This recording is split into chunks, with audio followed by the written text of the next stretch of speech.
High, আসসালামু আলাইকুম guys, কেমন আছেন আপনারা সবাই? আপনাদের জন্য একটি চিকেন কারির রেসিপি নিয়ে আসছি।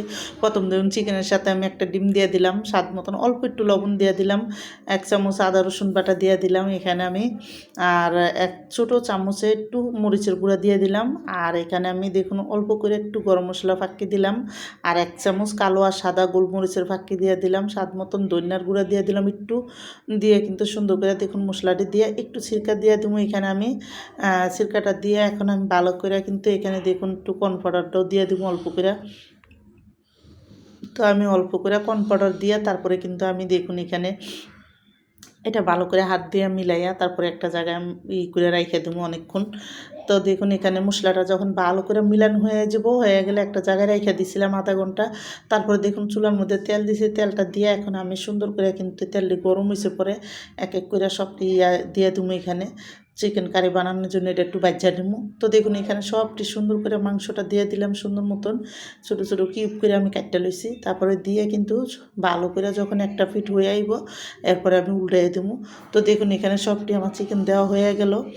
তো চিকেনটা দিয়ে এখন আমি একটা পিঠ লাল হওয়া পর্যন্ত একটু অপেক্ষা করবো। যখন লাল হয়ে আইব তারপরে কিন্তু আমি দেখুন উল্টাই দেবো। তো সুন্দর করে যখন লাল হয়েছে আমি উল্টাই দিলাম ওই পিঠটা হওয়া পর্যন্ত। তারপরে কিন্তু আমি চিকেনটি ভাজা নেবো। আর ওদিকে দেখুন আমি একটু ক্যাপসিকাম, গাজর, পেঁয়াজের কালি, এগুলি পেঁয়াজ সুন্দর করে কিউব করে কাটটা রেখে দিছি। তো সব কিছু কিউব কিউব করে কাটটা রাখা তারপরে কিন্তু এখানে আমি মাংসটা বাছতে বসে পড়ছি। এবার দেখুন চিকেনটা সুন্দর করে সব উল্টাই দিলাম, ওই পিঠ হওয়া পর্যন্ত মাংসটা বাজ যায়। এখানে কিন্তু আমি দেখুন একটু বেশি করে রসুন, পেঁয়াজ, তারপরে কিন্তু এখানে আমি মরিচ দিয়ে দিলাম কাটটা ছোটো ছোটো করে দিয়ে কিন্তু অল্প করে ধনিয়ার গুঁড়া গরম মশলার ফাঁকি দিলাম, লবণ মরিচের গুঁড়া দিলাম আধা চামচ, ধনিয়ার গুঁড়া দিলাম আধা চামচ, গোলমরিচ কালো আর সাদা 1 চামচ, আদা রসুন 2 চামচ, স্বাদ মতো লবণ, সব কিছু দিয়ে এখানে একটু জিরার ফাঁকি দিলাম। তো সব কিছু দিয়ে তারপরে কিন্তু দেখুন আমি একটা মাস্টার সস জিরার বলে ওই সসটা দিয়ে দিলাম, চিকেন সস সসটা দিয়ে তারপরে কিন্তু একটু পানি দিয়ে ভালো করে মশলাটা কষাই নেব। আর যখন মশলাটা ভালো করে কষানো হয়ে যাব তারপরে কিন্তু এখানে টমাটো সস দিয়ে দিলাম। তো টমাটোর সসটা দিয়েও সুন্দর মতন কিন্তু আমি দেখুন এদিকে কষাইয়া তারপরে কিন্তু সবজিটা দিয়ে দিলাম, সবজির সাথে মাংসটাও দিয়ে দিছি, ভালো করে একটু কষাই নেব।